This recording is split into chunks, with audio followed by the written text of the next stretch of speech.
UNA head football coach Chris Willis joins us in this Lion Vision update presented by CB&S Bank. The Lions are back at home this Saturday inside of Brawley Stadium hosting the Chattanooga Mocs.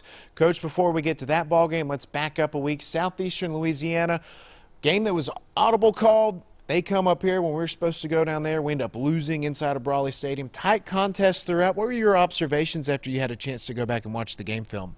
Well, I mean, the positive was we played very hard. The kids never quit. They got after them. We did have our opportunities throughout the game.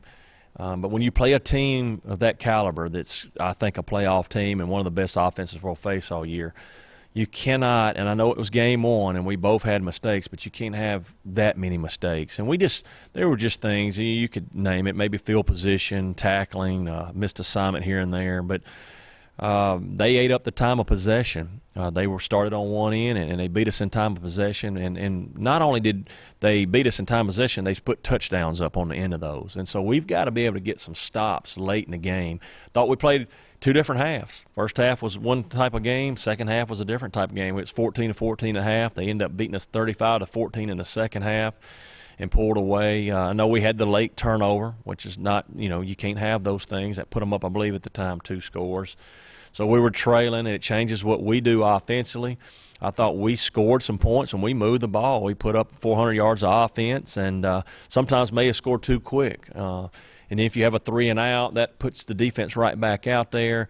But, defensively, we've got to be able to get off the field. I think a couple of stops there in the second half would have made the difference in that game. Once again, I think they were 10 of 15 on third down, and it's hard to win a football game if you're allowing a team to have that kind of success on third down. Coach, we did see a couple of offensive breakout stars. First-year starting quarterback Jalen Gibson threw for 350 yards and 4 scores. 3 of those touchdown passes went to Takari Kennebrew. He finished with 137 receiving yards, I believe, on 7 receptions. A couple of big touchdown catches in that one. But, Coach, TK's been here for a while. Jalen Gibson, a new guy, but I know it had to be nice to see some fresh faces out there come up with some big plays.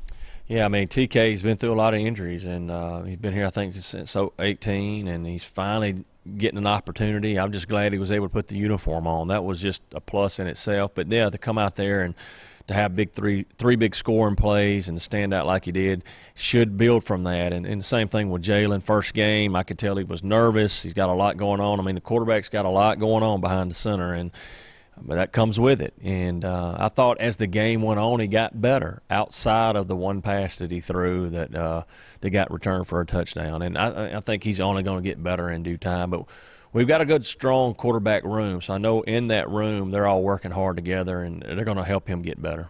Before we preview the Mocs, Coach, there's a lot going on with this game, a 9/11 Remembrance game, fireworks show, flyover, tons of veterans are being honored on the field, including Chandler Carrera, one of your former players. But there's a lot that fans can catch with this one. For you as a coach, how exciting is it to see the department doing all of this? No, it's a lot of hard work going to put this on. I know, I think Megan Lovelace, and I'm probably going to not mention some names here, but she's got people behind the scenes that are helping her do this as well. And it's going to be a fun night. I think the weather's going to be great. I mean, it's hard to imagine it's been 20 years since 9/11, but I think it's a great deal. I think across the country you're going to see a lot of people honoring 9/11, and I think they do. They have a flyover and fireworks, a lot of things on hand, all the different bands, and hopefully we can play well enough in football and come away with a win on top of all that. Second straight week, a preseason favorite in their conference comes to Brawley Stadium. Chattanooga, nationally ranked, picked to win the SoCon Conference. Coach, what can you tell us about this Mocs team we'll see Saturday? A really good football team. I think defensively that's probably their stronger suit right now. I mean, they're still trying to get the identity for the fall, just like we are. We've only played one game, but no disrespect to Southeastern Louisiana, but I believe this defense, to me, on film looks a little better. I do think Southeastern's offense is probably one of the top we'll see overall. Now, Chattanooga's just like us. They scored some points, but I'm sure they'd like to clean some things up offensively. So it'll be interesting to see how this one goes. I know we're not going to be able to just line up and do the big plays. We're going to have to be able to get down the field. We're going to have to, do some of the things that we didn't do in the last game, time of possession, win the third down battle, and field position. Lion Walk starts at 3:30. We hope to see you down at Brawley Stadium this Saturday. North Alabama hosting Chattanooga.